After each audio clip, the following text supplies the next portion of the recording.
L'aloe vera est considérée depuis des millénaires comme une plante médicinale mythique.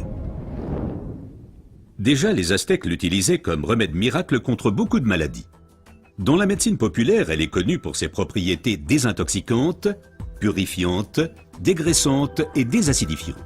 Aujourd'hui, on sait également qu'elle exerce une influence positive à la fois sur le taux de sucre et le taux de graisse dans le sang, par exemple le cholestérol.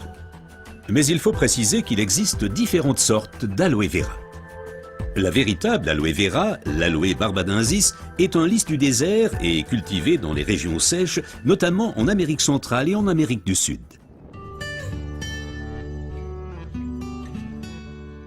L'efficacité de l'aloe vera dépend principalement de son traitement, mais les différences se font dès la récolte.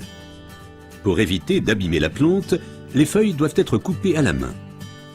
Comme la pellicule supérieure de la feuille contient de l'aloïne toxique qui protège la plante contre les animaux et a un effet laxatif pour l'être humain, il faut bien séparer l'enveloppe du gel intérieur. Le gel est du reste l'élément le plus précieux de l'aloe vera. Il contient à lui seul plus de 150 composants importants et bénéfiques pour la santé tels que vitamines, enzymes, polysaccharides et oligoéléments. Et c'est précisément cette combinaison unique, cette association de différentes substances qui entraîne l'effet médicinal. L'un des composants les plus importants est l'acémanal. Il a une influence positive sur le système immunitaire et diminue d'autre part les inflammations et les radicaux libres. Le résultat, une amélioration de l'apport en oxygène.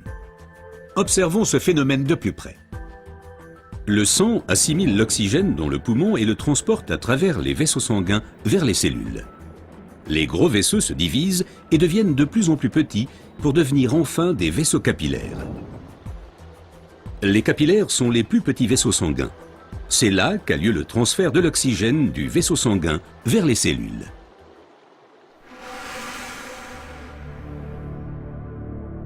Une alimentation malsaine, la pollution de l'environnement, le stress et des exigences élevées affaiblissent notre système immunitaire. Les radicaux libres ont le jeu plus facile et ils peuvent entraîner des micro-inflammations dans l'organisme. Ces inflammations altèrent les vaisseaux et entraînent un épaississement des parois des capillaires.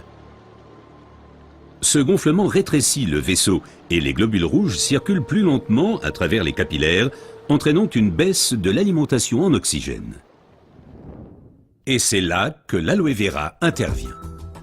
Elle réduit le gonflement des parois des capillaires. Les globules rouges circulent plus rapidement et l'alimentation en oxygène est améliorée. Les toxines et les impuretés sont évacuées plus rapidement. De récentes études indiquent que d'autres substances naturelles peuvent encore améliorer l'effet de l'aloe vera.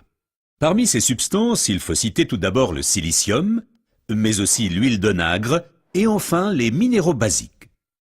Observons tout d'abord le silicium d'un peu plus près. Le silicium est indispensable à l'organisme. C'est un élément structurant. Nous le connaissons surtout sous forme de sable de quartz que l'on trouve dans la pierre et le béton. Dans l'organisme, le silicium contribue à stabiliser les tissus, mais il renforce également les os, les ongles, les cheveux, les tissus conjonctifs et les parois des capillaires. Avec l'âge, les capillaires menacent de perdre leur fermeté. Ils peuvent littéralement se désagréger, ce qui entraîne une interruption du flux sanguin. Dans le pire des cas, ceci peut entraîner des incidents vasculaires cérébraux et l'infarctus. Le silicium renforce et soutient les parois des capillaires et maintient ainsi le vaisseau sanguin ouvert. Les globules peuvent ainsi continuer à alimenter les cellules en oxygène. Mais le corps humain ne peut pas s'alimenter en silicium sous sa forme d'origine qu'est le sable de quartz. Toutefois, la nature offre des alternatives, et notamment une source végétale idéale, l'ortie. Car elle est riche en silicium naturel, mieux assimilable par l'être humain. Une oxygénation optimale ne dépend pas uniquement des capillaires, mais aussi et surtout de l'état du sang. Le sang ne peut bien circuler dans les vaisseaux capillaires que s'il est suffisamment fluide. Certaines substances peuvent améliorer la fluidité du sang, l'huile d'onagre avec ses acides gras insaturés et naturellement les minéraux basiques. Les acides gras insaturés sont des fluidifiants du sang. Ils empêchent les globules de s'agglutiner et donc un épaississement du sang. Les minéraux basiques soutiennent l'élasticité des globules rouges et facilitent ainsi leur passage à travers les capillaires. Ces deux éléments améliorent la fluidité du sang et garantissent ainsi son alimentation optimale en oxygène. Permettez-moi de récapituler.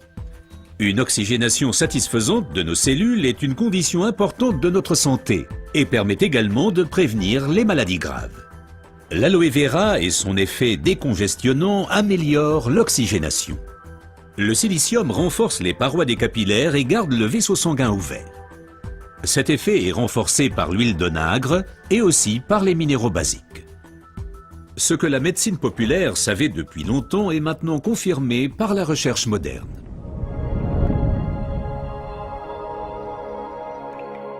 L'aloe vera améliore l'apport en oxygène et donc votre santé. Car l'oxygène signifie la vie.